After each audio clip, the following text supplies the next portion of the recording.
Hoje, se eu pegar uma passagem e te der de graça 20 dias nas Maldivas, sem nenhum problema, com tudo pago, será que nenhum dia lá tu vai transar com teu esposo? Eu já utilizei hormônio para melhorar a performance, né? E assim, não condeno de jeito nenhum. Acho que, inclusive, me fez muito bem, não fiquei infértil por causa disso, estou grávida. Sem hipocrisia, porque eu gosto de ser polêmica, né? Manda, Dani. Eu já salvei muito casamento. Poxa, eu vou começar um hormônio, muitas vezes masculino, para uma paciente que é sexo feminino. Eu sei como é que tá o ovário dela. Então, o grande problema que a gente tem hoje não é o uso da caneta, é o uso indiscriminado sem acompanhamento médico.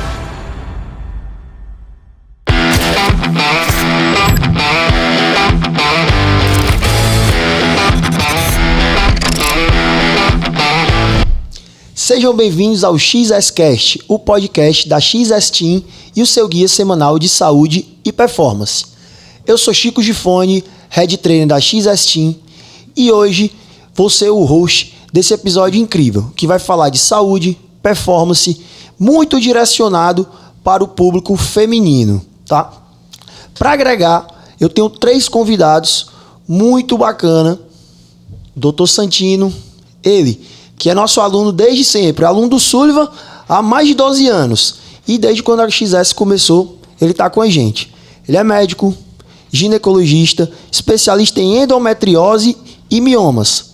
Atua em cirurgia e obstetrícia, graduado pela Universidade de Fortaleza. Possui residência em ginecologia e obstetrícia pela Escola de Saúde Pública do Estado do Ceará. Formado também em endoscopia ginecológica pelo Instituto CRISP, de cirurgias minimamente invasivas, com especialização em reprodução humana e sócio fundador do Laboratório de Reprodução Humana Ita Vita, um profissional reconhecido por unir prática clínica, tecnologia e acolhimento na saúde da mulher. Seja bem-vindo, doutor, ao XSCast. Oi, pessoal, tudo bem? Para quem estiver assistindo, bom dia, pela manhã, boa tarde ou boa noite. E eu queria falar com vocês que é um prazer muito grande estar aqui, estar nesse nicho da XS e falar aqui para vocês um pouquinho sobre aí as diversas patologias das mulheres. Junto aqui com a gente também, uma grande amiga, estudou comigo na universidade, coach da XS, mamãe do ano, Dani Rosa, formada pela Universidade Federal do Ceará, bailarina clássica, especialista em treinamento de força para mulheres, gestantes e pós-parto, pós-graduada em Pilates Base para grávidas. Ela tem uma trajetória inspiradora, conectando movimento, arte e ciência, mostrando na prática como o corpo feminino pode ser forte. Seja bem-vinda. Obrigada, gente, por essa oportunidade de estar falando desse universo tão lindo que eu amo, que é o universo das mulheres, e poder tirar alguns mitos, né, que ainda existem entre mulher, treinamento e tudo mais. Muito obrigada pela oportunidade. Bacana. E por fim, não menos importante, para falar a verdade, extremamente importante, doutora Renata, ela que é minha esposa, médica, formada pela Universidade de Fortaleza, pós-graduada em nutrologia pelo Hospital Israelita Albert Einstein, com foco em emagrecimento, performance e saúde da mulher. Ela traz uma visão integrativa sobre como nutrição, hormônios e estilo de vida impactam diretamente no bem-estar feminino. Seja bem-vinda, doutora. Obrigada, é um prazer estar aqui, trazer muita informação, né, sobre esse universo feminino, junto com o Santino, que é o nosso ginecologista e obstetra oficial, e poder falar desse universo tão diverso que é a saúde da mulher. Bacana. Pegar o gancho, que já estou falando contigo, e te perguntar, por que medicina? Por que se direcionar para essa área da nutrologia? Me fala um pouquinho mais da tua história. A medicina surgiu na minha vida desde que eu era criança, assim. Minha tia me deu um boneco e esse boneco vinha com objetos de médico, né? E eu brincava muito com esse boneco, era o meu preferido, e eu sempre, a partir daí, falei que ia ser médica e pediatra, como toda criança que quer ser pediatra, né? E aí foi uma paixão e perseverei em cima disso. E realmente a medicina, eu não me vejo em outra profissão, né? Eu faço o que eu amo, gosto muito, e a nutrologia, ela surgiu dentro da faculdade. Eu entrei na faculdade querendo ser emergencista, nada a ver, né, com o que eu faço hoje. E aí, dentro da faculdade, conheci o Chico, comecei a namorar e fui para esse universo mais da performance, emagrecimento, e me apaixonei, vi como a mudança de estilo de vida pode impactar, né, na vida das pessoas, e acabei optando pela nutrologia, que é o que eu faço assim com muito, muito amor. E tu, Dani? A gente que se conheceu aí na faculdade, né? Atuar nessa área é muito bacana, mas me conta a tua história, por que educação física, e me fala também, assim, teus propósitos, qual é a tua missão com ser profissional de educação física, como é que tu tá se vendo hoje? Fala um pouquinho mais sobre isso. Pronto, na verdade eu entrei na educação física como bailarina, né, e achando que ia seguir esse rumo, levando a educação física para dentro do balé, porque sempre me deixou muito triste, na verdade, o balé ser tratado como algo... uma professora que ensina outra e não ter essa biomecânica do movimento. A gente sentia muitas dores e ninguém sabia o porquê. Então, eu entrei na educação física para tentar desvendar esse mundo e tentar levar para o balé clássico esse movimento mais limpo, entender das musculaturas e tudo mais. E dentro da educação física, eu me apaixonei pela musculação, né? Eu fiz a direção sua inversa, né? Você já entrou para isso, eu comecei a amar depois disso. E dentro desse universo das mulheres, porque é um universo muito diversificado, eu sempre achei assim, homem ele gosta de treinar peito e costa, ele tá feliz. A mulher não, ela gosta do problema, nunca ela tá feliz, então vou pro complicado. E assim, sempre vi esse universo de mulher, né, por mim tratar do balé clássico, vim já com LPF, pro Pilates, e a educação física conseguiu me mostrar isso exatamente, como eu conseguia levar um movimento limpo para dentro do balé, depois de eu sair do balé, e conseguir levar esse movimento para dentro da musculação para realmente levar essas mulheres a ter uma qualidade de vida muito melhor na musculação e conseguir fazer com que elas treinassem de uma forma melhor, porque a mulher é um universo imenso, né? O nosso agachamento tem um pé diferente do homem, porque nosso quadril é mais largo.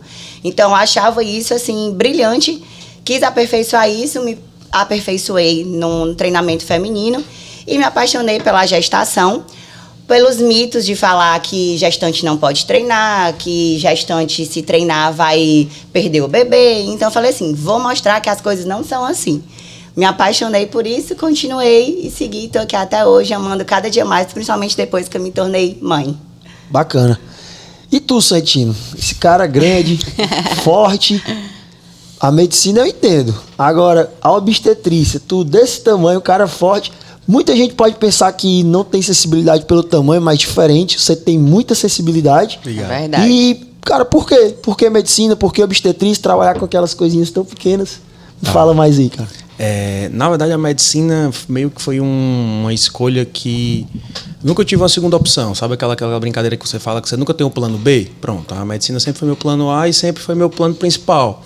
Eu sempre gostava muito de ajudar as pessoas e eu queria ajudar de alguma forma e eu queria ser médico, né? Então, independente da área. Então, meio que na medicina era uma coisa que eu não gosto nem de falar, mas vou falar aqui agora. A Renata foi minha aluna, tá? Então eu não gosto de entregar minha idade. Mas aí era uma coisa que eu sempre falava, que na faculdade você vai começando a, né, Renata, a excluir coisas que você não quer. Pô, cara, eu acho isso bacana, mas eu não me vejo fazendo. Então, eu fui meio que eliminando as coisas. Então, quando eu terminei a faculdade, todo mundo olhava para mim e falava assim, tu vai fazer ortopedia. E eu gostava de ortopedia, eu achava bacana, eu achava legal. Só que quando eu rodei o último mês de ortopedia, eu não gostei. Tipo, cara, não bateu o santo. Nada contra, mas não é pra mim. E eu me lembrei de uma coisa que era um mês que eu fiquei extremamente realizado, que era o quê? Um mês que eu fiquei na sala de parto. Era um mês que eu fiquei extremamente feliz de quê? De conseguir conceber a vida, de trazer e ajudar alguém a ser mãe, uma família ser constituída e principalmente eu poder dar a minha contribuição. Aí eu entendi que era aquele desejo que eu tinha lá na infância, eu podia aplicar nessa especialidade. Aí eu falei, eu vou ser GO. Todo mundo me crucificou. Meu Deus do céu, tu não tem cara de GO, não. Obstetra, pelo amor de Deus. Ginecologista desse tamanho. Eu digo, não, gente, vai dar certo. Calma. Entrei na residência e dentro da residência, eu costumo brincar que na ginecologia obstetrícia você entra apaixonado pela obstetrícia, né? E além da obstetrícia, eu fui me apaixonando pela dificuldade da mãe engravidar. Uhum. E aí eu fui vendo o quanto que essas pacientes eram mal assistidas. principalmente pelo mau atendimento no SUS, principalmente pelos preconceitos que elas sofriam e principalmente por elas não terem uma rede de apoio, não no familiar, mas não no conteúdo médico. Isso me incomodava muito. E aí, quando eu terminei a ginecologia e a obstetrícia, foi como o Chico falou, eu fui para a parte da área de cirurgia, da parte de endoscopia ginecológica, para a gente conseguir fazer o tratamento das cirurgias que causavam ali infertilidade nas pacientes. E depois disso eu não fiquei muito satisfeito, e agora a gente foi para a parte de reprodução humana, porque eu não me sentia ali somente satisfeito em operar aquela paciente e deixar ela ali a cargo de outro colega poder fazer o acompanhamento para ela poder engravidar. E aí, além disso, aí a gente entrou agora também nessa área da reprodução assistida para que a gente pudesse ajudar a tratar essa infertilidade. Então, hoje eu costumo brincar que o paciente menstruou, até ela parar de menstruar, eu atendo ela em qualquer área da saúde que eu não consigo largar. Então, meio que a gente engloba tudo isso pela questão do querer ajudar. Bacana. Esse programa, como eu já falei, vai ser direcionado para as mulheres, tá? E eu queria puxar o primeiro assunto, a primeira pauta, para ti, Santino. É um assunto que eu acho que a Dani também pode agregar muito, também a doutora Renata, mas vou direcionar para você. Me fala sobre a tua especialidade. Me conta o que é endometriose, cara. Tá. Gente, para quem não sabe, endometriose é a principal doença hoje que causa infertilidade na paciente em idade fértil, tá? A gente acredita hoje que pelo menos 3 a 4 pacientes a cada 10 mulheres têm endometriose. Ou seja, a gente tem uma doença que ela é bem prevalente.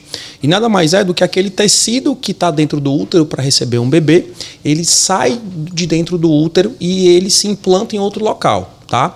E dependendo do local onde ele se implanta, ele pode ocasionar sintomas, tá? Desde sintomas de dor, que é o sintoma mais comum, a alterações do hábito intestinal, quando eu tenho lesão de endometriose no intestino, infecção urinária de recorrência, quando eu tenho uma lesão ali na bexiga, ou até mesmo a própria infertilidade, que é o ato mais comum das pacientes investigarem endometriose, além da dor, tá? Então, as pacientes que possuem endometriose, nós tínhamos uma gênese que era muito desconhecida. Então, da onde vem a endometriose? Por que a paciente tem endometriose? Antigamente, por que a gente não tinha problema em engravidar e hoje nós temos? Então, na verdade, a gente acredita que a endometriose é uma doença hereditária, tá? Então, ela é uma doença genética. A gente acredita que a paciente nasceu com a doença.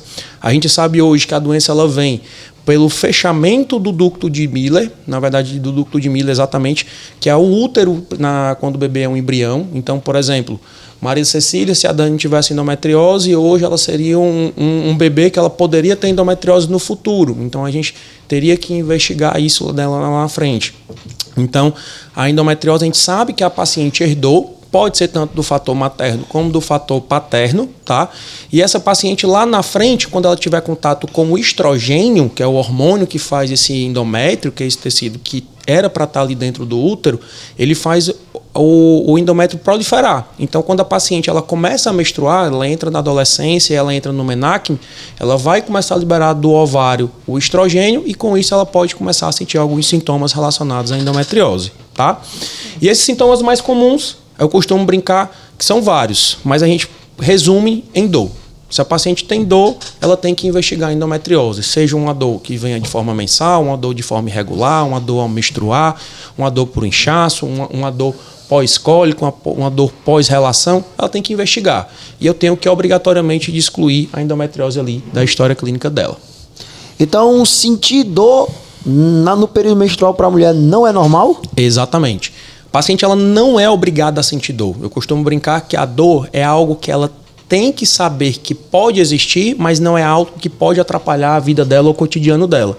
Então, a partir do momento que a dor ela atrapalha o cotidiano dela, imagina o seguinte, a sua irmã, a sua mãe, a sua filha acordou de manhã e falou para você: poxa, hoje eu não vou trabalhar, hoje eu não vou para a escola, hoje eu estou indisposto porque eu estou com dor. Essa paciente ela parece ser investigada para endometriose. E doutor, me fala como tratar isso. Existe tratamento? Existe. A endometriose é uma doença crônica. Como toda doença crônica, ela não tem cura, mas ela tem tratamento. O tratamento da endometriose hoje envolve vários pilares, e aqui está basicamente quase todos os pilares que nós necessitamos, tá? O pilar principal da endometriose, que nós costumamos falar, é parar que a endometriose se prolifere. Como é que eu faço isso? Bloqueando a menstruação. Então, hoje, um dos tratamentos preconizados para as pacientes que possuem endometriose ou dor recorrente é que a gente tente bloquear a menstruação dela. Ah, Santino, eu não gosto de tomar anticoncepcional. Não necessita ser, obviamente, anticoncepcional. A Renata está aqui para poder me auxiliar muito bem nisso. Então, a gente consegue fazer implantes, consegue fazer pallet, consegue fazer hormônio, consegue fazer o próprio anticoncepcional, consegue colocar um Mirena, consegue trabalhar com Implanon, adesivo, anel vaginal. A gente tem uma série de armamentos que nós conseguimos utilizar para bloquear a menstruação. Além disso, algo muito importante que eu costumo brincar, que é o que a XS vende de melhor, é o estilo de vida. Então, essa paciente que ela tem uma doença inflamatória, ela precisa fazer com que essa inflamação diminua. Como é que eu diminuo a inflamação? Com exercício, fortalecendo a musculatura, fortalecendo a pelve, fortalecendo as pernas, fazendo com que essa paciente consiga fazer com que essa inflamação dela diminua de uma forma indireta. E além disso, essa paciente ela precisa fazer um acompanhamento nutricional. Eu costumo brincar que o nosso corpo é como se fosse uma fogueira. Eu tenho duas opções, eu posso jogar gasolina ou posso jogar água. Se eu tenho uma paciente que tem endometriose e eu vou ter uma alimentação inflamatória, obviamente ela vai ter mais sintomática. Se ela é uma paciente que ela consegue se alimentar melhor, ela vai ser uma paciente que vai ter um tratamento mais efetivo. Então, a princípio, o tratamento da endometriose ele é clínico, tá? Então a gente faz o bloqueio do ato menstrual associado a uma mudança de estilo de vida e uma dieta propriamente dita.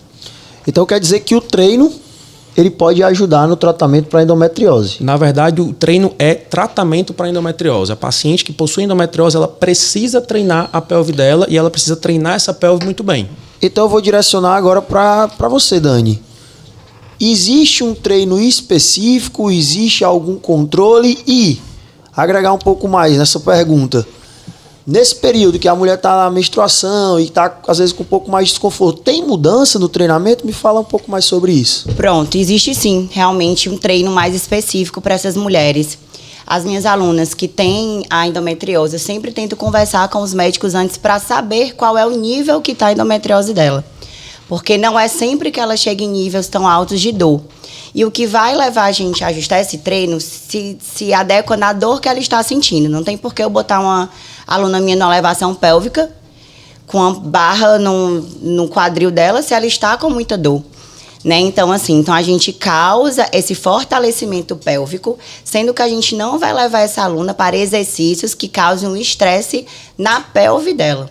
A gente vai fortalecer com a parte de ligas, essa parte de alongamentos, exercícios livres, mas a gente não pode fazer com que essa sobrecarga caia na pelve da nossa paciente, do nosso aluno. Então, assim, eu sempre gosto, é um trabalho muito multidisciplinar. Não tem como eu trabalhar a endometriose sozinha se eu não sei como ela está sendo acompanhada. E a XS vem justamente com isso, né? Eu consigo agregar todos os profissionais para levar uma qualidade de vida para a nossa aluna da melhor forma possível. E o que acontece? Quando a mulher está com essa... Não é sempre que ela está com dor. Não é toda mulher que ela né, doutor Santino? Ela ocasiona dela ter crises, né? Então, nas crises, dependendo das crises, os médicos também pedem para elas pararem naquela semana, naqueles 3, 4 dias, o treinamento para passar da crise. Então, a gente também evita um treino muito pesado durante as crises ou cessa os treinos durante a crise da dor para poder voltar e sem sobrecarga pélvica. Então, às vezes eu costumo escutar de algumas alunas que relatam que vir treinar melhoram o desconforto, mas como a Dani está dizendo, dependendo do desconforto, é melhor você ficar sem treinar naquele momento. E aí, pegando um pouco desse tema, e aí eu queria trazer aqui uma pergunta para todo mundo, não sei se vocês viram, né? No mês passado, está tentando tramitar no Congresso uma lei, e eu queria saber a opinião de vocês em relação a essa questão da licença menstrual. O que é que vocês acham? Vocês têm uma opinião formada sobre isso? Quer começar, Santino? Já vai botar a batata quente pra mim, né? Tá, entendi. Assim, gente, obviamente, por eu trabalhar com pacientes com dor pélvica crônica e trabalhar pacientes com endometriose, a gente convive com a paciente diariamente, né? isso que a Dani falou é fundamental, tá? O tratamento da endometriose, eu costumo brincar que não existe um santo, não existe o cara que manda, existe a equipe que manda. Então, por exemplo, eu vou começar um tratamento clínico, eu vou mandar para a Dani para fazer o treinamento, vai para o nutricionista para poder fazer a parte ali da dieta, vai para a Renata para fazer a modulação hormonal, eu encaminho para a questão do médico da dor para fazer um bloqueio para a dor e muitas vezes volta para mim para fazer uma cirurgia quando tem uma endometriose mais avançada. Só que nesse caminhar da paciente, vai ter períodos que ela vai ter uma dor mais acentuada, porque todos nós somos humanos. Então, ela vai ter um período de mais estresse, ela vai ter um período que ela vai ter sofrido alguma coisa e ela vai querer comer um doce, ela vai querer ali passar um pouco mais do treino ali, ela vai fazer um treino talvez sozinha e com isso ela vai malhar um pouco mais do que habitual e sentir dor e ela vai precisar de um tempo para sanar aquela dor dela.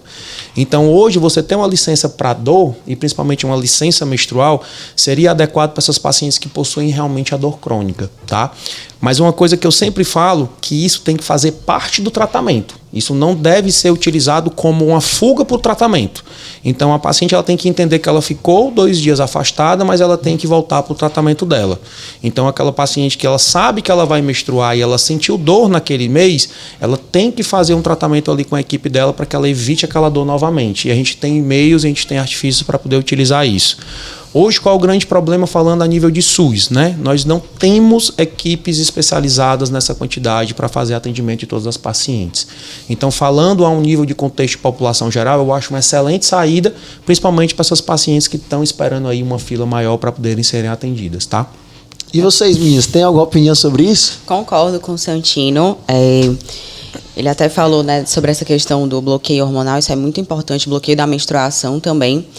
Eu lembro que quando eu coloquei o DIU, antes de colocar, eu sentia muita dor no período menstrual, só que não tinha dado aquele boom da endometriose ainda, que foi quando a Anitta descobriu que tinha endometriose e tudo, e aí as pessoas começaram a investigar, e eu sentia muita dor, mas era aquela dor que você vai ao médico e ele, não, é normal sentir essa dor, período menstrual, enfim, aí a gente conheci o Santino virou meu ginecologista e ele, não é normal não, vamos colocar um DIU para a gente bloquear a menstruação e vamos ver como é que você fica.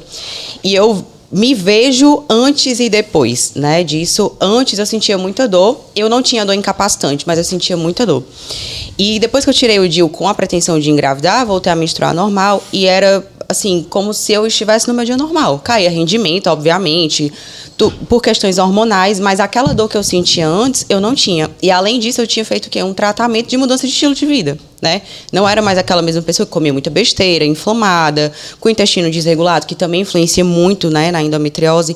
Então, eu também concordo que é um conjunto de fatores. Não adianta só você dar 2 dias para a pessoa e não tratar a causa. Então, a gente precisa tratar a causa e dar essa licença de 2 dias para que nos dias mais incapacitantes ela consiga ter um conforto de estar em casa e não precisar trabalhar, né? E aí, Dani, tem uma opinião formada? Sim, porque é interessante o que você falou, porque realmente o treino, ele tem essa sensação de passar a dor. Terminei de treinar e fiquei sem dor. Porque o que acontece no treino? Existe um retorno venoso que vai melhorar essa circulação sanguínea dela, e existe a dissipação da dor. Então, assim, eu paro de me concentrar literalmente na dor onde está a dor e eu passo a sentir a dor do meu quadríceps, do meu peito, das minhas costas. Então, eu consigo dissipar a dor.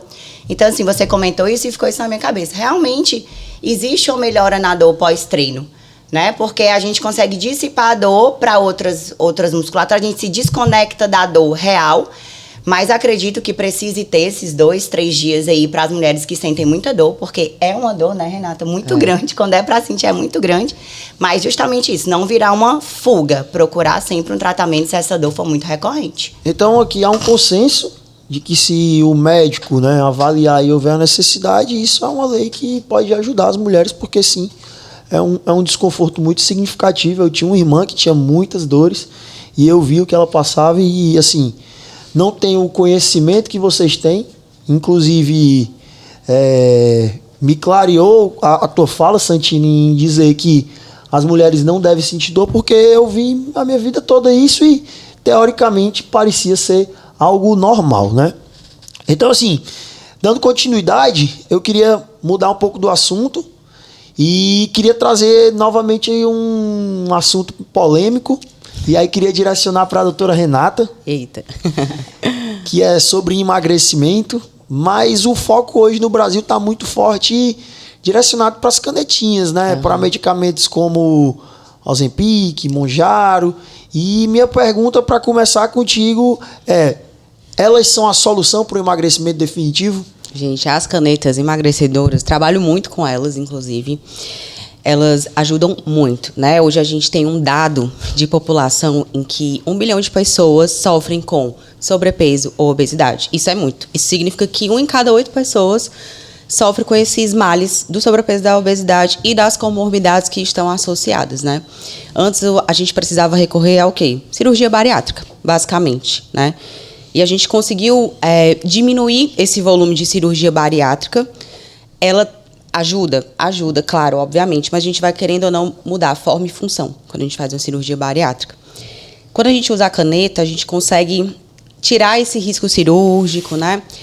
O pós-cirúrgico, que também é bem complicado, e a gente consegue entregar uma perda de peso também muito legal e importante. Nos Estados Unidos, inclusive, as cirurgias bariátricas elas diminuíram em torno de 10%. Isso é bastante, né? E subiu muito o consumo do uso das canetas. Qual é o grande problema aí? As pessoas que fazem as canetas sem acompanhamento médico. Isso é um grande problema porque caneta emagrecedora ela pode trazer efeito colateral, né? E o efeito colateral, muitas vezes, ele não é simples. Às vezes é só uma náusea que resolve com Vonal, uma diarreia que passa, mas às vezes não. Às vezes é uma pancreatite, né? Inclusive, o meu pai fazia acompanhamento comigo e com a endocrinologista, ele é diabético, fez um Mounjaro, não com a finalidade de emagrecer, mas com a finalidade de controlar a glicemia. Estava tudo lindo, perfeito, controlando, a gente é a solução. Começamos a tirar a medicação, pancreatite. Teve uma pancreatite. E a gente só descobriu por quê? Porque ele faz o acompanhamento médico. A gente viu que as glicemias que estavam... Ele estava tendo hipoglicemia. Meu pai faz 2 tipos de insulina, glifage, um monte de medicação. E a gente começou a ver que as glicemias começaram a aumentar de novo. O que é que está acontecendo? Quando foi ver, ele estava tendo uma pancreatite. Se ele não fizesse acompanhamento médico, só simplesmente tomasse a medicação, ele não ia perceber isso, né? Então, um grande problema que a gente tem hoje não é o uso da caneta, é o uso indiscriminado sem acompanhamento médico. Ela traz, sim, muita solução, né? Aqui a gente tem um programa de emagrecimento, inclusive, onde muitas pacientes, eles perdem peso com qualidade, preservando massa magra, que é um dos fatores mais importantes, né? E que não tem efeitos colaterais. Quando tem, é mínimo e não tem efeitos adversos, né? Então, assim, aqui eu nunca tive um paciente, graças a Deus, que tivesse tido pancreatite. Então, a gente consegue ter essa modulação bem de perto. E aí, ela é a solução, mas ela não é o que deve guiar a pessoa ao fim da vida. É um momento, né? É um momento onde você vai sair da estagnação, você vai adaptar a dieta, vai adaptar o treino, que é super importante. Não existe você fazer só medicação. A medicação ela não vai mudar a tua mentalidade, né? Essas canetas emagrecedoras, elas também conseguem atuar no nosso cérebro. Então, a gente consegue controlar muito aquela fissura pela alimentação, né? Aquele desejo por doce. Então, as pessoas acham fantástico e aí acabam deixando de lado o principal, que é o exercício físico, né? E realmente a dieta. Então, a gente faz uma fase para ter essa perda de peso maior, mas a manutenção do peso não deve ser feita com a medicação. Ela deve ser feita com a mudança de estilo de vida. Então, a gente hoje tem, sim, um grande alinhado, que são essas medicações, mas elas não devem ser o principal, né? Então, pegando o gancho, tá, a tua última fala, que trouxe a questão do treino, de manter massa magra, e aí eu queria trazer para ti, Dani. A gente sabe como as pessoas mudam, né, um pouco após utilizar as canetas ou alguma medicação, se sentem um pouco mais cansadas, né, mais fragilizadas. O quanto que isso impacta no treino, o quanto que você, como profissional de educação física, tem que fazer ajustes com o treino. Me fala um pouquinho dessa tua relação, se tu tem algum paciente que utiliza, o quanto que também agrega no teu trabalho, porque muitas vezes o cliente vem para o profissional porque ele busca o emagrecimento, né? Então, me fala mais sobre o que mudar diretamente assim, no treino para quem está utilizando uma medicação como essa. Pronto, eu estou até com, atualmente, 4 alunas com o uso da caneta, né? Estão usando e assim, eu realmente sinto nos treinos ali ela toma em torno de quarta-feira, quinta e sexta, o rendimento vai lá para baixo. Cai Despenca, muito, despenca. Né? Realmente. Então, eu tenho que estar adequando ali, adequando os treinos e as cargas, mas o que está sendo primordial para mim com essas alunas? Mudar a mentalidade. Conversar todo, porque a gente está como personal ali, não é só para botar uma carga ou ensinar um exercício. Eu estou com elas todos os dias. Né? Então, a minha principal função, principalmente com essa galera que está buscando esse emagrecimento aí, de forma mais rápida, porque já estava com esse sobrepeso, é estar ali constantemente com elas, mostrando que é um momento, que não é para virar um hábito contínuo. Então, assim, realmente, minha prioridade, fora as cargas que eu vou ter que baixar, porque ela não vai fazer, ela não vai conseguir. Respiração muda, a frequência cardíaca vai mudar, existe uma série de fatores. O retorno é totalmente diferente, existe um cansaço muito forte. Ela bota força e ela não consegue. Realmente nesses 3 dias pós o uso, né? Ela vai melhorar na outra semana, mais ou menos, que ela já vai estar usando de novo. Então, né, aí normalmente elas passam um ciclo de uns 4, 6 semanas, mais ou menos uma faixa, né? E fica em torno de mais assim, o que eu tô tendo, a principal função que precisa existir do personal é existir essa parte de entrar na cabeça do nosso paciente, do nosso aluno, que aquilo ali é um momento e o que vai perdurar para a vida dela realmente é mudar a mentalidade dela em treino e em dieta. Porque ela não vai conseguir manter a caneta pelo resto da vida. Porque isso aí vai trazer a pancreatite, vai trazer outras diversas doenças. Então, a mudança de estilo de vida, eu acho que fica muito a cargo do personal, tá direto mostrando, olha, você precisa, como é que tá a dieta? Não deixa de treinar mesmo cansada, a gente diminui suas cargas para ela conseguir mudar, ter essa empurrão da caneta, mas conseguir levar para a vida a gente. Porque querendo ou não, o personal é quem vai estar praticamente diariamente com a pessoa. Então, assim, a consulta com o médico é uma vez no mês ou uma vez a cada 2 meses. Aqui no programa de emagrecimento a gente tem um acompanhamento bem próximo com as nossas pacientes, mas mesmo assim, o personal está todo dia. Então, a pessoa que consegue trabalhar fortemente dentro da cabeça do paciente são vocês. Por mais que a gente passe 1h30 falando sobre emagrecimento, que precisa ser mudado, falando sobre exames, enfim. Quem consegue todo dia construir um pouquinho mais são vocês, né? E essa questão do rendimento é uma coisa que eu comecei a ver que era muito evidente, a queda, né, do rendimento. E comecei a estudar o que é que a gente pode fazer para não ter essa queda de rendimento. Porque será que é normal cair tanto assim? E não é normal ter essa queda acentuada de rendimento. Então, o que é que a gente faz? Quando a gente usa Mounjaro, a gente reduz aí drasticamente o aporte calórico de uma pessoa. Ela usava 3, 4 mil calorias num dia, agora ela vai usar 1.400, 1.200 e olhe lá. Isso já é uma queda muito drástica de energia. Dia, né? Exatamente. E essas pessoas são principalmente consumidoras do quê? Carboidrato. Carboidrato é aquela fonte rápida de energia, né? Então, se ela tem essa queda abrupta, ela vai sentir muito no corpo. E, além disso, ela começa a ingerir menos caloria, menos alimento, menos micronutrientes. Então, vitamina e mineral também. E o que esse Mounjaro, ele pode causar uma desnutrição transitória. E aí a gente trabalha em cima dessa desnutrição transitória que ele também pode dar essa queda de rendimento. Trazendo vitaminas, minerais, tratamentos adjuvantes que a gente consiga repor sem que a pessoa fique tão sintomática. E a gente tem tido aqui ótimos resultados, né? As pessoas estão conseguindo controlar a fome, apetite, sem ter essa queda de rendimento tão grande causada pela medicação. Então, agregando também um pouco a fala aí da Dani, a sensibilidade do profissional ao dia do paciente. Exato. Né? E também pegar de gancho e falar que, sim, as canetas fazem com que as pessoas percam performance, mas se tiver ajustado a nutrição, né, com o nutricionista, isso também é uma forma de você diminuir um pouco, né, essa percepção, né, esse sintoma. Isso. A própria massa magra também, né? Fazer manutenção da massa magra, a dieta faz total diferença. E eu queria fechar esse tema direcionando a pergunta pro Santino, que é: essas medicações têm alguma ligação com infertilidade? Não. Na verdade, o grande problema hoje das pacientes que têm uma obesidade, elas têm uma alteração metabólica que fazem uma repercussão no seu ovário. Então, hoje a gente sabe que uma paciente que tem, por exemplo, um IMC elevado, ela tem uma anovulação crônica, que aí muitas vezes pode repercutir até com a síndrome do ovário micropolicístico. pacientes que têm endometriose e possuem endometriose, elas têm um aumento ali da ação inflamatória. Então, hoje, para você ter noção, hoje a gente trabalhando em reprodução assistida, pacientes que fazem tratamento com o uso de qualquer tipo de análogo, seja ele o Egov, seja ele o Ozempic ou até mesmo o Mounjaro, eles não suspendem para fazer coleta de gameta. Então, a gente consegue coletar gameta e quando a gente vai, obviamente, fazer a implantação embrionária que a gente suspende. Então, hoje a gente consegue sim utilizar o análogo como um aliado para poder trazer a paciente para uma fertilidade melhor, na verdade. Pô, então no lugar de dificultar, pelo contrário, vai ajudar. Bacana. E não é assim, tomou o Mounjaro também, vai engravidar. Às vezes o pessoal, eu quero tomar Mounjaro para engravidar. Calma, gente. Engravidar magra. Boa.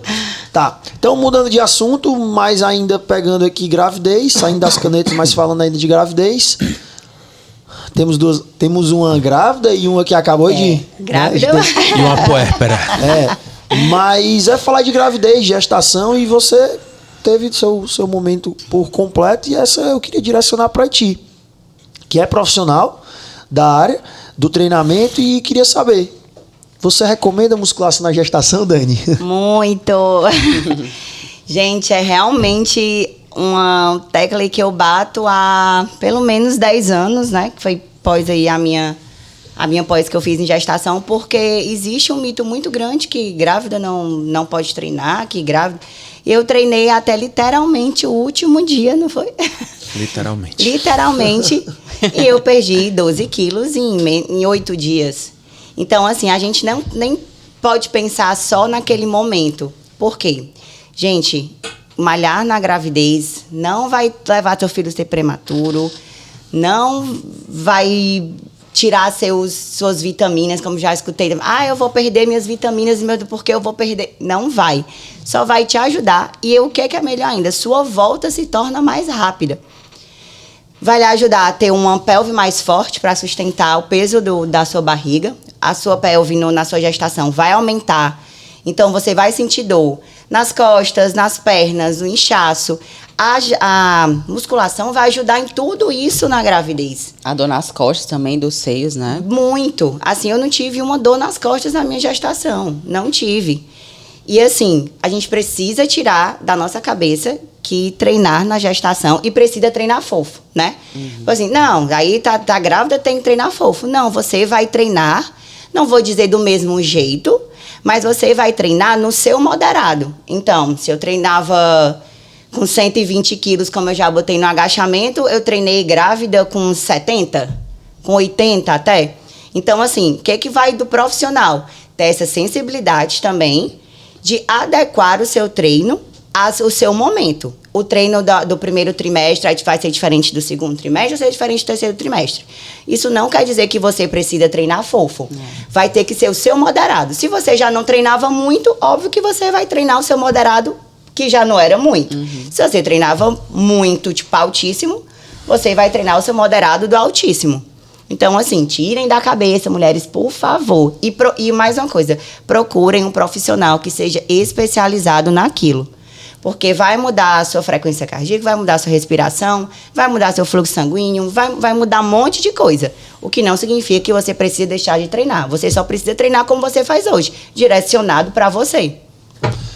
E falando disso, só cortando um pouquinho, eu não malhei no primeiro trimestre, né? O meu primeiro trimestre senti muito enjoo e muito cansaço. Então, eu até conversei com o Santino. Santino, eu não tô treinando. Ele, Renata, é seu momento. Né? Relaxa. Seu momento, na hora que você se sentir preparada para voltar aí no segundo trimestre, você volta. E aí, no início do segundo trimestre, agora eu voltei. Tem um mês que eu voltei, né? Mais ou menos. E, nossa, parecia assim que a raiva que eu sentia, porque os meus hormônios estavam à flor da pele, né? A raiva que eu tava sentindo, foi tudo embora. Porque a musculação realmente... Ai, ó, quem aguenta. Chica agradece.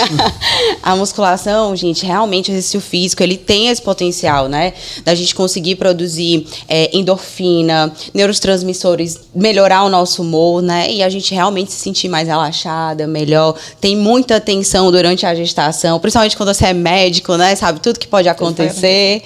E aí foi a melhor coisa que eu fiz, né? E não paro mais, vai até o fim também, até o último dia.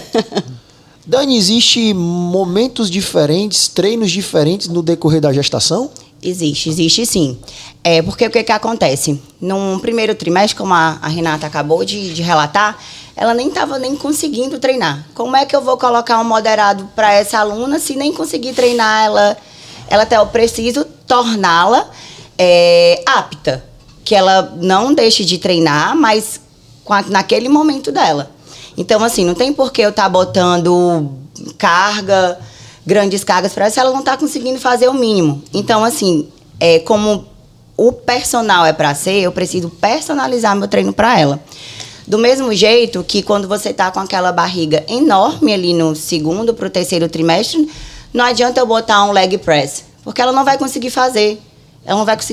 Então, assim, não existe nenhum exercício proibido na gestação. Se perguntar assim, Daniela, existe algum exercício que é proibido, que você leu, que é proibido fazer? Não existe. Existe do profissional, com cada aluno, saber qual exercício ela vai estar apta ou não fazer para aquele momento dela. Vai ter dias que ela vai chegar super animada, super feliz querendo treinar. Vai ter dias que ela vai chegar sem querer treinar nada. Exercícios proibidos, nenhum. Durante muito tempo, inclusive, sustentaram que o leg e o stiff eram proibidos por causa da pressão pélvica, né? Durante muitos anos sustentaram isso. Hoje já se viu, isso caiu por terra. Não se chega a ser proibido. Precisa o treino ser o quê? Adequado para cada paciente. Boa.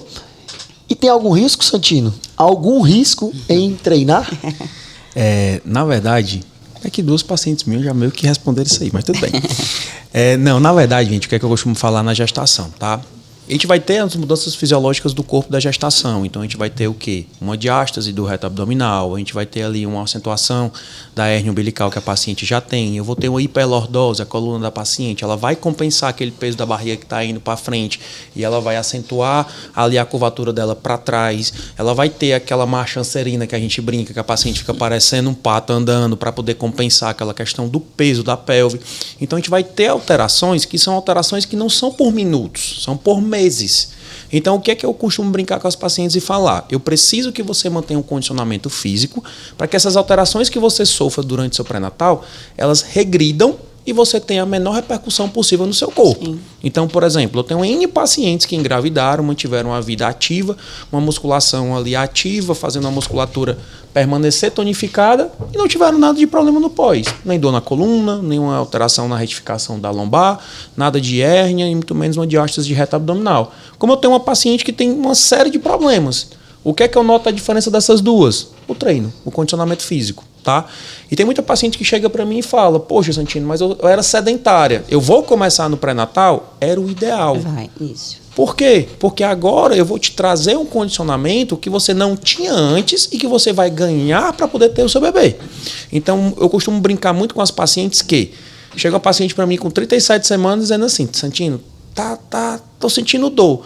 Mas tá tudo tranquilo, tá tudo ótimo, vamos esperar meu parto, tô fazendo o quarto do meu bebê, tá tudo ótimo. E chega pra mim a paciente de 37 semanas que ela chega assim: pelo amor de Deus, qual é o dia do parto que eu não aguento mais? Entendeu? E a diferença dessas duas é justamente o condicionamento físico. Então a paciente, eu costumo brincar, você hoje vai para uma maratona, você manda um atleta correr uma maratona sem treinar? Não. Se eu for passar uma paciente que ela vai ter um parto, seja ele parto vaginal, um parto abdominal, uma cesariana, o que for, ela precisa se preparar para aquele parto. Então ela tem que, idealmente, fazer um condicionamento físico prévio. Ela tem que procurar, obviamente, uma assessoria para fazer um fortalecimento pélvico, fazer um fortalecimento de membros inferiores, para que ela evite o edema, ela evite as dores e ela consiga, ali na gestação, ter uma qualidade de vida aceitável para continuar toda a rotina dela. E segundo, ela precisa também, durante o pré-natal, manter esse condicionamento físico aí durante toda a assistência dela, tá? Existe algum exercício ou alguma modalidade que tu pede para tuas alunas não praticar quando elas estão grávidas? Na verdade, eu faço um acordo de cavalheiros. As meninas já sabem aqui qual é o acordo de cavalheiros que eu faço. Eu digo, eu não brigo com nenhum desporto, mas eu também preciso de um exame para mostrar que está tudo bem. Uhum. Então, geralmente, eu peço para que a paciente faça um primeiro exame transvaginal, que eu possa ver o bebê bem implantado, sem nenhum descolamento, com tudo ok, para que eu possa liberar ela para o desporto dela, tá?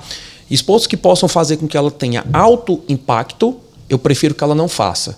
Ah, Santino, vou te dar um exemplo agora de um que não é de alto impacto, mas um que todo mundo tem receio, tá? Você já ouviu falar de beach tennis? Já, sim, né? Existe uma modalidade muito parecida que é o paddle. E eu tinha uma paciente agora recente que era jogadora de paddle assídua. E ela já era a terceira gestação dela, ela já vai para a terceira cesariana dela. E ela falou, Santino, eu tô numa mudança de estilo de vida e consegui emagrecer muito, mas o paddle me ajudou muito com isso. E eu não queria largar. Se eu largar, eu sei que eu vou engordar. Eu digo, pô, então mantenha. Aí ela olhou para minha cara e falou assim, eu posso manter? Posso. Só que nós vamos ajustar para a sua gestação. Vou combinar duas coisas com você. Você vai fazer sempre com o professor lhe assistindo. E segundo, você não vai jogar campeonato. Porque o campeonato você esquece do esforço. Então vamos treinar seu paddle, vamos acompanhar a sua frequência respiratória, frequência cardíaca, o reloginho, professor do lado, e aí vamos entender os nossos limites. Essa paciente específica, ela jogou paddle até 27 semanas. E ela com 27 semanas, eu chegava e brincava. Cadê? E aí, como é que tá lá as partidas? Ela falou, não, agora com 27 centímetros eu larguei, não aguentei mais não. E ela entendeu que ali, ela já estava mais ali sem fazer quase nem atividade do que propriamente dito jogando. E aí ela trocou, essa paciente saiu do paddle e aí agora foi para musculação. Eu já tive ando Muay Thai, só que ela não começou o Muay Thai grávida, ela já era profissional de Muay Thai. Dani, aí, profissional é profissional, o que é que precisa você saber? Que o outro que tá lutando com você tem que saber que você tá grávida. Exatamente. Porque aí muda. Muda muito. Aí Era isso que eu ia falar, assim, eu acho que não deve ter nenhuma modalidade que a gente não indique, mas quanto menor for a modalidade de impacto, né, e de impacto tô falando de pessoa com pessoa também, como por exemplo o futebol, né, se evitar buscar modalidades que consigam ter um maior controle, né, como por exemplo a musculação, né, como provavelmente o pilates, como a própria corrida em alguma fase ali dá para fazer direitinho, mas modalidades como o jiu-jitsu, o futebol, é algo que pode sair um pouco do controle, né? O próprio oponente, às vezes, passa um pouco do ponto e pode lhe machucar e pode trazer algum transtorno, né? Tudo que vai envolver nível competitivo, eu peço para a paciente não ir, entendeu? Então, hoje eu peço para ela praticamente ter dois cuidados. Ela ter controle do que ela está fazendo, então se em algum momento ela notar que ela não vai ter esse controle, ela evitar. Então, por exemplo, como você mesmo falou, Santino, eu posso dirigir o carro? Pode, mas não pode ir para o autódromo, dirigir o carro no autódromo. Entendeu? Então, é esse tipo de comparação que eu faço. São os excessos que fazem com que ela não possa fazer o exercício. Bacana. Mudando de assunto, essa eu queria continuar aí contigo, Santino. E essa vai para um público aí um pouquinho mais velho. Mulheres ali que estão chegando 50 anos, às vezes um pouco mais cedo, um pouco mais tarde, que é a tal da menopausa.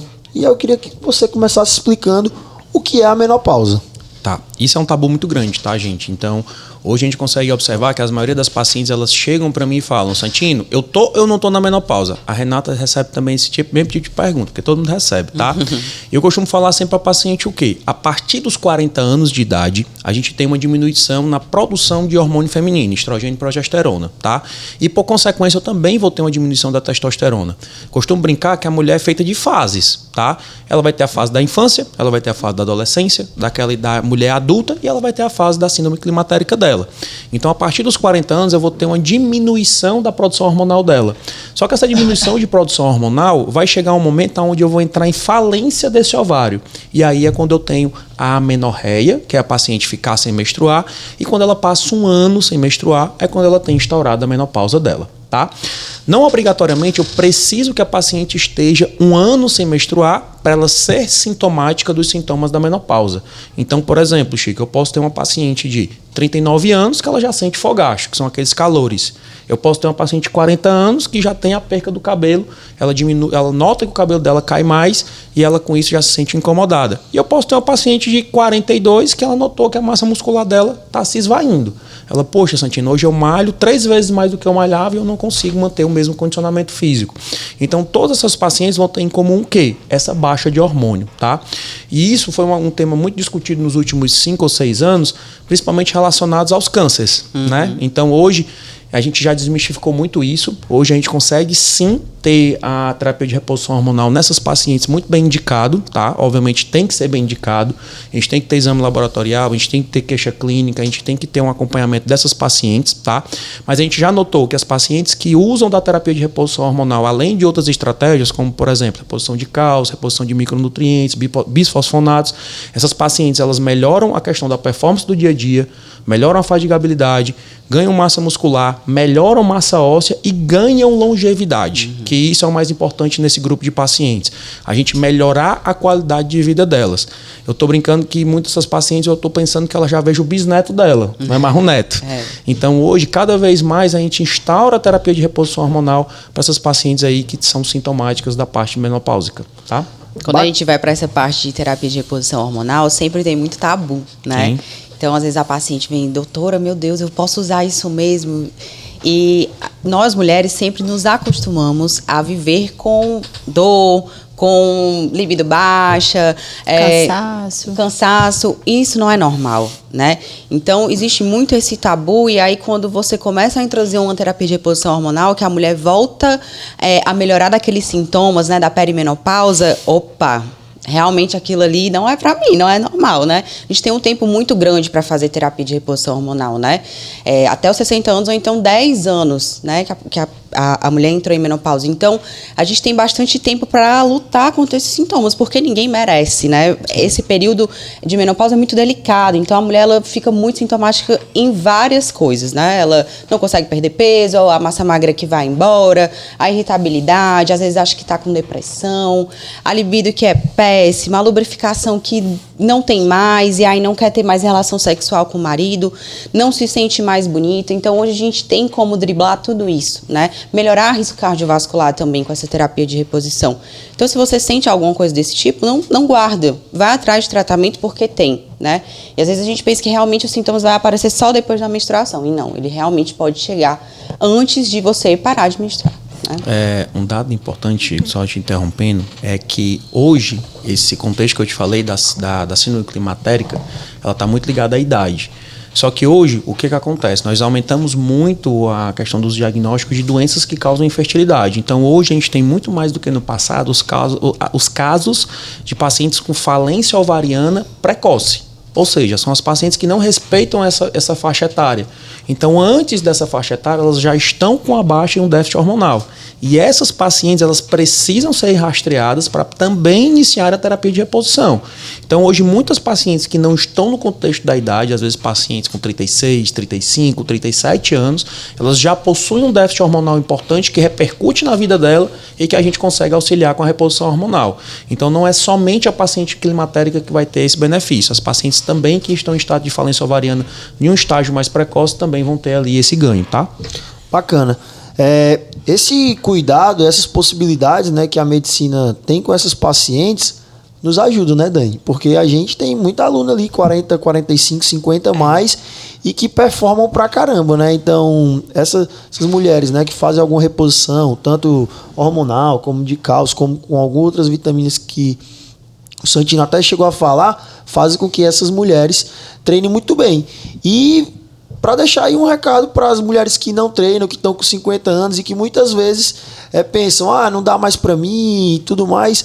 Você é uma profissional que basicamente trabalha com mulheres, principalmente dessa idade. Me fala um pouquinho da tua sensibilidade com esse público, né, que está na menopausa ou que já saiu ou que está entrando.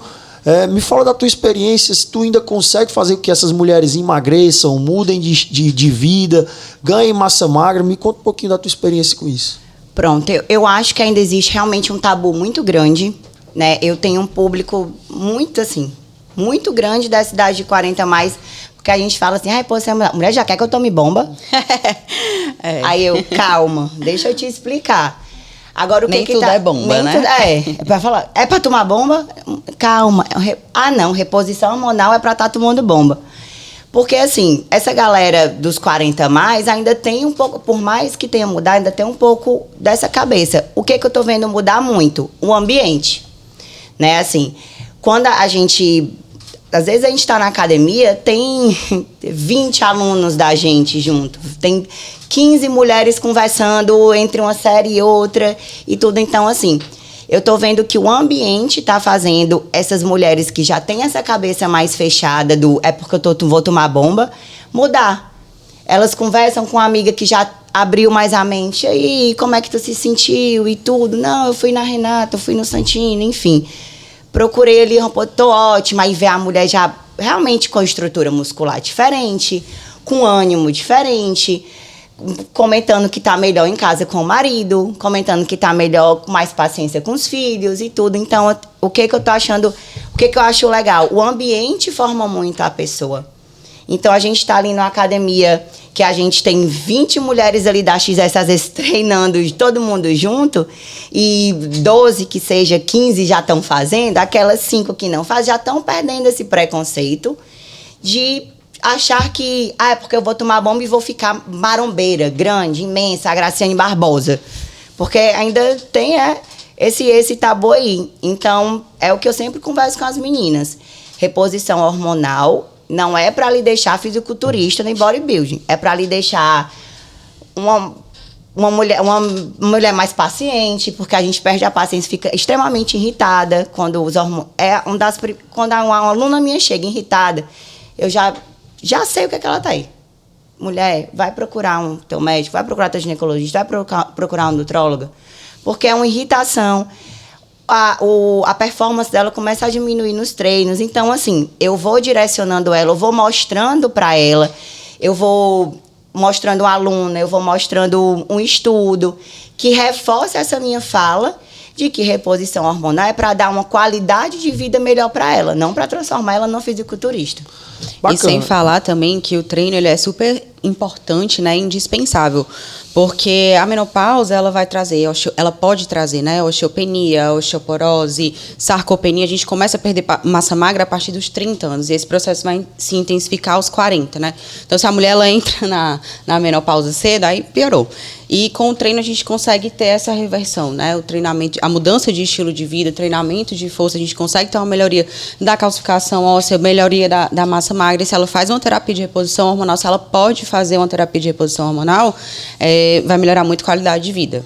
Aproveitando esse gancho, né, que era uma das coisas que eu queria falar com vocês, que era sobre reposição hormonal, então já que a gente está nesse assunto, é preciso utilizar hormônio, mulheres, para ter resultado?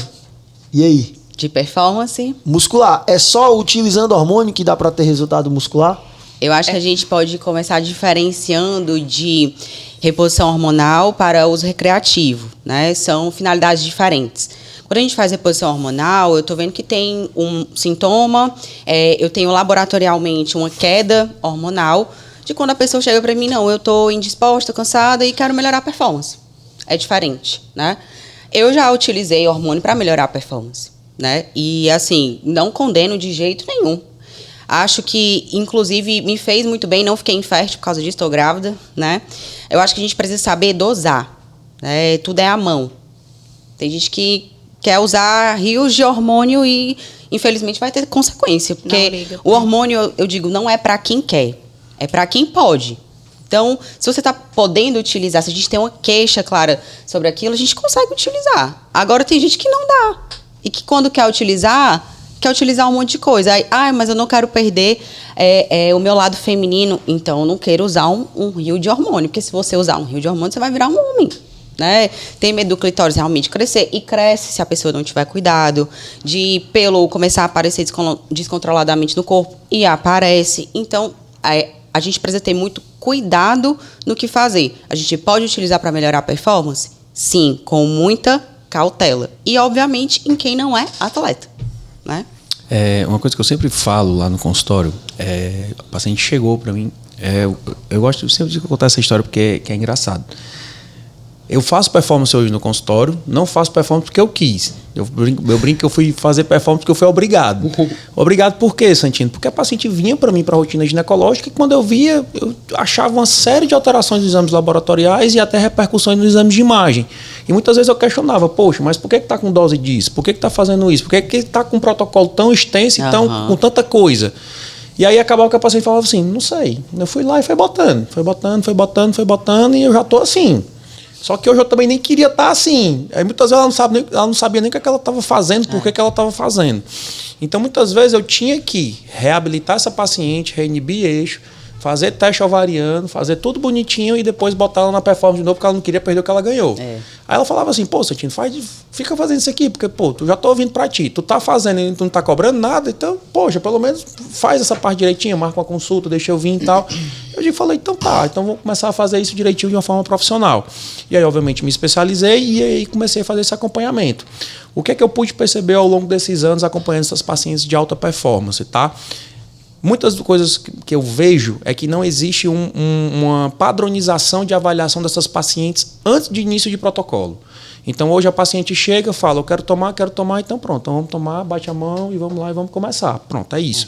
Eu não tenho nenhum exame prévio dessa paciente. Eu costumo brincar que hoje, até a Renata, acho que foi uma coisa que eu já conversei com ela uma vez, foi, poxa, eu vou começar um hormônio, muitas vezes masculino, para uma paciente que é sexo feminino. Eu sei como é que está o ovário dela? Eu sei quais patologias que ela tem? Quais foram os últimos exames que ela fez da parte ginecológica? Porque metabólica é fácil, todo mundo vai pedir aquela rotina de exame de sangue, que na verdade todo mundo sabe, né? Muitas vezes você não está nem na consulta com o médico, você vai chegar lá com tudo feito, porque foi a recepcionista que mandou para você. Mas os exames específicos, poxa, cadê? Não tem, não existe essa padronização. Então hoje é importante que a paciente entenda que ela, isso falando da paciente do sexo feminino, ela entenda que ela tem que ter uma avaliação prévia para poder entender, poxa, eu posso fazer isso com segurança. Poxa, isso não vai atrapalhar na minha gestação futura. Poxa, eu consigo fazer isso a minha vida inteira e não ter nenhuma repercussão. Ou, poxa, eu preciso fazer só um tempo e depois parar. Então, isso que a gente vai avaliar em consulta. E isso vocês têm que procurar realmente um profissional que tenha capacitação para poder falar isso para vocês. Porque hoje, infelizmente, gente, Renata sabe melhor do que eu, não vamos ser jogo aberto aqui. Existem vários tipos de formação. Então, hoje a gente tem aquele colega que está ali para vender protocolo e tem aquele colega que está querendo acompanhar o paciente. Então, escolha aquele colega que quer acompanhar o paciente. Isso é mais importante. Aquele colega que cede seu telefone, que liga, que acompanha, liga com uma semana para saber como é que você está, se você teve um efeito colateral, disponibiliza a enfermeira para acompanhar com o uso do seu injetável. Aquele que se preocupa com você e não com aquela venda inicial e depois te liga daqui a 60 dias quando o remédio tiver acabado. Então é isso que importa e é isso que eu vejo. Se a gente tiver um protocolo, conseguir indicar uma terapêutica bacana, o paciente não vai ter repercussão. Então vocês concordam que se as mulheres quiserem, né, performar mais, tanto na questão do emagrecimento, como no ganho de massa muscular ou em algum esporte, é possível utilizar hormônios de forma segura? Sim, totalmente. Todo corpo tem um limite, né? Todo corpo tem um limite. O que você tem que saber é qual caminho você quer seguir. Porque não adianta nada você querer mudar seu corpo sem procurar um profissional e com algum medicamento underground aí que você não sabe nem de onde é que veio. Aí você tem que estar disposto a assumir esse risco. E assim, gente, eu costumo falar que cada pessoa tem uma fase da vida. Eu gosto de sempre citar a Dani e a Renata, por quê? Então, a Renata é minha paciente há muito tempo. Então, a Renata teve o tempo que ela era paciente que só fazia musculação. Do nada, a Renata chegou para mim e falou assim, Santino, tô correndo. E a Renata foi correr. Aí, do nada, a Renata chegou para mim e falou assim, Santino, agora eu quero engravidar. Então, a paciente é da mesma forma. Toda mulher é da mesma forma. Ela tem as fases dela. Do mesmo foi a Dani. A Dani chegou para mim para rotina ginecológica, depois para fazer a remoção do DIU, depois grávida. Então, tudo isso é uma parte da vida da mulher. Então, eu tenho que entender que parte da vida ela tá. Poxa, Santino, eu tô na minha vida aqui, começando a minha vida fitness. E, obviamente, eu não vou entupir essa mulher de hormônio. Eu vou fazer o quê? Eu vou potencializar o resultado dela natural. Eu costumo brincar que não adianta botar gasolina pódio em motor de Fusca. Exatamente. Eu preciso botar gasolina pódio num carro que seja respectivo para gasolina pódio, numa Ferrari, numa Porsche. Então eu preciso condicionar esse corpo primeiro dessa paciente, fazer uma rotina de treino, uma alimentação bacana, repor os micronutrientes dela, para aí quando tiver faltando o detalhe, eu entrar com um terapia hormonal. né? Exatamente. Não é a solução. É a solução. E bem direcionado, né? Porque Exatamente. cada corpo vai responder de um jeito. Não adianta, vou passar a mesma miligrama, a mesma medicação para todo mundo. Não, cada um funciona de um jeito. Então, precisa realmente entender como é que aquele corpo funciona. Tem mulher que usa dose mínima e enche efeito colateral. E aí é o acompanhamento que vai fazer toda essa diferença, essa percepção rápida e para você tomar uma solução rápida e realmente para ser utilizado da forma adequada. Quem é fisiculturista é outro universo. Exatamente. Aí a gente vai entrar em alta performance, em pessoas que estão dedicando a vida dela profissionalmente para aquilo.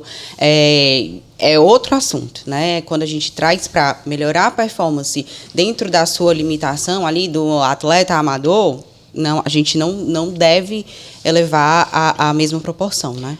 Aí, vale ressaltar também uma coisa. Não adianta nada ter uma reposição hormonal dessa se você não vai treinar. É como se você estivesse acelerando uma Ferrari parada. Uma hora ela vai quebrar. Era essa a minha pergunta agora, Dani. Para quem faz utilização de hormônio, precisa treinar diferente? Tem que treinar mais? Como potencializar esses resultados com o treino? Pronto, é como eu comecei a falar, né? É como você vai estar agora sendo uma Ferrari. Você vai ter que dirigir agora uma Ferrari. Você não dirige uma Ferrari que nem você dirige um Fusca. Né? Você vai ter que direcionar agora, pronto, agora eu sou uma Ferrari. Eu vou gastar muito com a Ferrari, eu vou gastar mais do que com Fusca? Vou. Eu vou ter que treinar mais a dirigir, porque ninguém vai dirigir uma Ferrari de todo jeito? Vai. Então, assim, realmente não dá pra você querer fazer uma reposição hormonal X se tu quer treinar 1 ou 2 vezes por semana. Uma hora a Ferrari vai quebrar. É como se estivesse acelerando a Ferrari parada todo o tempo. Tu tá subindo ali todas as tuas taxas hormonais, todas as tuas vitaminas e tu tá parada. Aí, Dani, aí eu engordei tomando oxandrolona. Tu treinava 1 ou 2 vezes por semana. Tu não bebia uma água. Tu não ajeitou a tua dieta. Como é que tu tá engordando da oxandrolona? Não, meu amor, você tá engordando é porque você tá avacalhando o sistema. Então, de nada adianta só tomar os hormônios se não fizer bem a dieta, se não descansar, se Milagre não treinar. É só Jesus. Então, é extremamente importante fazer esse acompanhamento multidisciplinar e se dedicar. Não existe a pílula milagrosa, né? Não existe. Mas ainda pegando um pouco esse gancho do hormônio, e aí eu queria tocar em vocês falaram um pouquinho, mas passaram só por cima, que era sobre libido, né? E aí eu queria saber, Santino, quais são as causas mais comuns para uma libido baixa nas mulheres? Eita, agora ele tá se botando só. Na verdade, hoje, a perda da libido ela é uma causa multifatorial. Então, eu costumo brincar que é uma consulta com sexólogo de 1h30 com terapia de casal. Exato. Tem uma brincadeira que eu faço com todas as minhas pacientes que chegam para mim e falam assim: Santino, quero tomar testosterona porque eu não tenho desejo em ter relação com meu esposo. Aí eu digo, tá bom. Deixa eu tentar fazer um teste contigo aqui. O que é? Hoje, se eu pegar uma passagem e te der de graça 20 dias nas Maldivas, sem nenhum problema, com tudo pago, será que nem um dia lá tu vai transar com teu esposo? Se não, tá complicado, porque se for hormonal, você não vai transar. Não, é melhor separar. 99% das vezes ela responde: não, doutor, claro que eu vou. Oxe, tô nas Maldivas, tudo pago, lindo, maravilhoso, abrindo champanhe. O que ele quiser, meu filho. Então não é hormonal, tão hormonal assim, né? E aí a Dani já deduziu. Muitas vezes, na verdade, na maioria das vezes, o problema da libido ele é multifatorial. Imagina só, você tá trabalhando o dia todo, imagina você estar cansada, você chegar em casa, dar conta da filha, dar conta do filho, cuidar da casa, limpar, brigar com o funcionário, chegar estressado, limpar a casa e o marido chegar. Vamos ter relação? Você vai querer matar ele. Porque o homem é isso, né? O que eu falo muito aqui, ó, precisa entender. Eu falo muito para os meus pacientes, tanto homem quanto mulher. Precisa entender, o homem tem um botão. Ele apertou o botão, tá pronto. A mulher não. Ela precisa do cheiro, ela precisa de um jantar, ela precisa de flores, ela precisa do toque. E o homem, ele não consegue entender isso, racionalizar isso. Chico, tu cozinha? Cozinha, viu? E bem. Pronto. Olha aí. Eu costumo falar que o homem é o micro-ondas, a mulher é fogão a lenha. A comida, se você começar a fazer, a esquentar no fogão a lenha e no micro-ondas, o que é que vai ficar mais rápido, aquecido? No micro-ondas. Então o homem ele já está ali, ó, há muito tempo. E a mulher não, ela já está querendo talvez começar um interesse. E o homem já está lá na frente. É. Então se ele não aprender a frear e ali ter aquela questão de induzir a questão da relação sexual ser algo do cotidiano, tipo, meu amor, vamos sair hoje pra gente poder jantar? Ah, minha esposa, ela adora uma surpresa. Poxa, eu vou esperar ela hoje com um jantar feito, um jantar à luz de velas, vou preparar tudo, o vinho que ela gosta. Ela já vai chegar olhando diferente para você. Então você já vai começar a despertar ali o desejo que vai surgir lá na frente e ter uma relação. Não é simplesmente você chegar e falar, vamos ter relação e pular em cima da cama nu. E outra, assim, sem hipocrisia, porque eu gosto de ser polêmica, né? Manda, Dani. Eu já salvei muito casamento. Porque treinar a qualidade de vida. As pessoas procuram treinamento por estética. Sim. Você não se sente bem nua na frente de ninguém. Pode ser seu marido, pode ser qualquer pessoa. Se você não estiver bem com seu corpo. Eu não estou dizendo que é magra, bombada, X, Y, Z, não. Você pode... É qualquer corpo. Se a pessoa não corpo. gostar do corpo dela... Se você dela... não sentir bem com seu corpo, você não vai conseguir... Eu já salvei muito casamento. Já minhas alunas me Dani salvou meu casamento. Porque se sentiu melhor, ou emagrecendo, ou ganhando massa magra, enfim, se sentiu melhor. Então, assim... Mais bonita. Às vezes o homem não tá nem aí, mas é uma coisa da mulher. Mas é dela. Exatamente. Exato. É dela. Mas a autoestima. A autoestima eu costumo falar que é tudo. Muda tudo. Eu costumo brincar que se você vai por um campeonato com sensação que vai ser derrotado, você não joga nada. Agora você pode ser o pior jogador que tem no campeonato, mas se você achar que vai jogar, você vai quase pra final.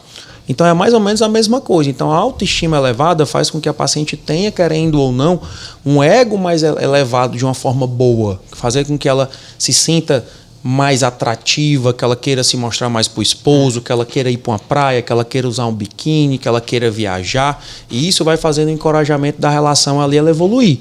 Porque eu costumo brincar que hoje a gente tem muita educação para tudo, mas a gente não tem educação de casal.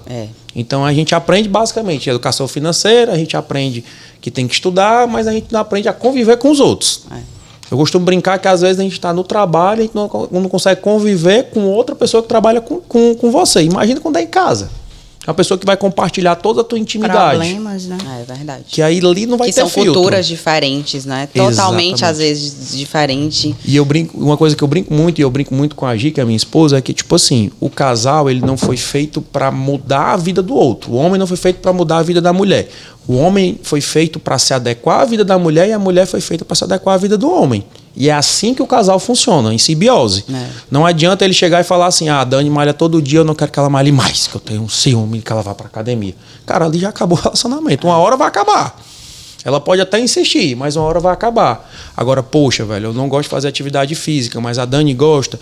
Eu vou 2 a 3 vezes por semana ali com ela, porque eu sei que é algo importante pra ela e eu vou me adaptar a isso. Pode ser que eu vá depois todo dia, mas começando eu vou ali 2, 3 vezes por semana. É assim que se funciona um relacionamento. E a Dani já vai olhar para o parceiro dela de uma forma diferente. Vai falar, poxa, ele já está deixando de lado o sedentarismo, já está vindo malhar comigo. Ela já vai olhar para ele de outros olhos. E eu costumo falar que a pessoa que está do seu lado, você tem que ter uma admiração por ela. Sim. Ela simplesmente não tem só que conviver com você. Então, a partir do momento que você consegue ir ali querendo ou não, constituir um relacionamento, gerar ali querendo uma intimidade e também uma confiança e essa sensação que você tem aquela pessoa como uma pessoa que realmente você se espelha para o que for, você começa a ter muito mais interesse. Aí a questão da libido está 99% das vezes resolvida. Bacana. Galera, eu acho que a gente tem que marcar outro dia com cada um ou até com os 3, né? Porque falar da mulher falar de um infinito de coisas. Né? Mas o pessoal já está começando a me cobrar aqui o tempo. O assunto está muito bom, eu gostaria de continuar com vocês. Mas eu não podia deixar de fazer algumas perguntinhas que alunos, amigos, pessoas do nosso ecossistema, quando souberam que ia ter essa conversa, direcionaram. Então eu tenho 2 perguntas para cada um. Uma resposta rápida, mas eficiente para ficar aí para essas pessoas. Tá? Eu vou direcionar uma para cada uma, depois eu vou voltar. Tá bom? E eu queria que vocês respondessem de forma rápida e assertiva, tá bom? Eu vou começar com a Dani, tá? Dani, toda mulher que pega peso vai ficar extremamente musculosa? Não, ficar extremamente musculosa é multidisciplinar, não é só pegar peso. Vamos lá, doutora Renata. Dieta ou Monjaro? Qual o mais eficiente? Dieta sempre vai ser a melhor opção. Monjaro é uma parte do processo. Vamos lá, Santino. Treinar no período menstrual faz mal? Não faz mal, mas precisa ser readequado. Dani, cardio é melhor para emagrecer do que musculação? Eu acho que precisa ser juntar, né? Assemelhar os dois.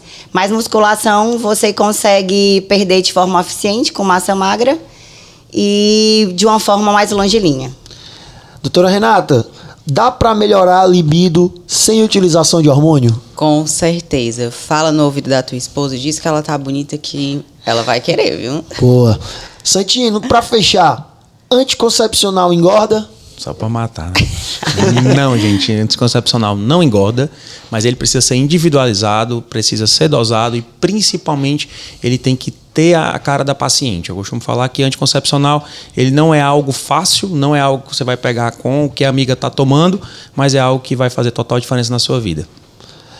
Galera, estamos chegando aqui ao fim, tá? E eu queria agradecer imensamente a vocês, Dr. Santino, Renata, Dani, e queria que vocês agora no final deixassem uma mensagem para essas mulheres, né?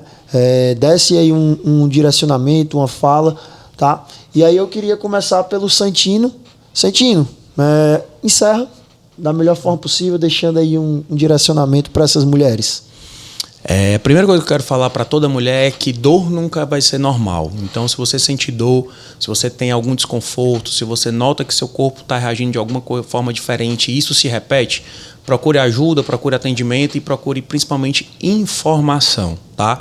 Queria aproveitar aqui para deixar meu agradecimento à XS, tá? Eu acho que isso aqui, na verdade, é um serviço público, tá?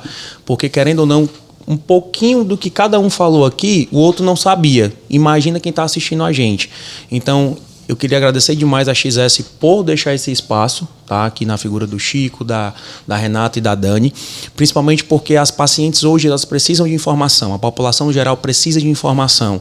E hoje, você, paciente, procure se informar. Hoje nós temos conteúdos bons, conteúdos de fácil acesso, como aqui o podcast, e isso vai se repetir, acredito que várias vezes aí no decorrer aí de várias semanas e vários meses, e com certeza vocês vão ser assim privilegiados de terem acesso a uma informação tão rica e principalmente que vai mudar a vida de vocês.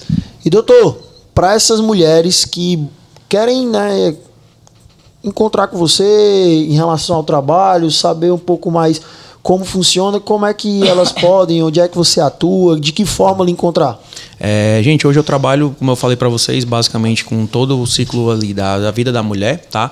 Mas o meu enfoque principal é trabalhar com pré-natal de alto risco ou de baixo risco, pacientes que tenham ali dificuldade de engravidar, trabalhar na reprodução humana, seja ela reprodução humana de baixa complexidade, aquela paciente que não precisa de uma FIV, até aquela paciente que precisa de um óvulo doado porque ela não tem mais óvulo. Então, hoje a gente trabalha com todas essas pacientes, além de também trabalhar com os tratamentos para dor crônica, dor pélvica e endometriose, tá? Hoje a gente trabalha com o laboratório de reprodução assistida, que é o Itavita, que a gente vai ter o grande prazer de inaugurar agora em dezembro. Atualmente eu estou trabalhando no Hospital Otto Meirelles, onde eu possuo o consultório, e no laboratório e na clínica Ita Saúde, que é no Rio Mar Trade Center. Aí vocês conseguem facilmente me achar através das redes sociais, @Dr. Santino Alves. E você, Dani, quer deixar algum recado para os nossos telespectadores? Eu acho que você que é mulher, se valorize, se cuide, seja feliz. Acho que a gente está aqui para ajudar sempre vocês e procurem. A mulher ela não é uma fase única. Então, procurem uma equipe multidisciplinar para ajudar vocês. Procurem um nutrólogo, procurem a nutricionista, procurem uma personal que gosta do que faz. Procurem a XS, que a gente vai estar aqui com vocês. E se quiser treinar com o Dani, como é que faz, Dani? Só chegar na XS, vem XS. Boa! Doutora Renata, quer deixar uma mensagem para as meninas, para as mulheres? Queria agradecer muito, antes de tudo, né, a oportunidade de estar aqui com vocês. É muito enriquecedor e poder trazer e disseminar informação dessa qualidade também é muito importante, né? E o que eu queria deixar é que não se conforme com o seu corpo da forma que ele está. Sempre queira mais de uma forma segura, né? Indo em bons profissionais, investindo em você, que é o seu bem mais precioso. Estamos acabando o ano, mas ainda dá tempo de você mudar e começar 2026 de uma forma diferente, se amando de verdade. E para isso, vem para a XS, né? Aqui nós temos uma equipe multidisciplinar, onde você vai encontrar todas as soluções para os seus problemas. E se o paciente que busca emagrecimento, essas mulheres querem ganhar performance, como é que elas fazem para conhecer o teu trabalho e para falar contigo? Pode entrar também através do meu Instagram, que é @doutora Renata Gifone _nutrologia. Pode entrar também em contato pela XS, que é quem faz a minha gestão de agenda. E eu espero vocês aqui para ter resultados sólidos. Então, galera, a gente está encerrando por aqui. Foi muito bom estar com vocês, de verdade. Adorei o programa, tá? E se você curtiu esse episódio, dá o like, tá? Se inscreve no canal que a gente tá esperando vocês no próximo programa. Segue também a gente aí na XS Personal Trainer, XS Team Wellness Club, XS Team Run e XS Team Suplementos. Valeu por ouvir a gente, galera, e até o próximo XS Cast.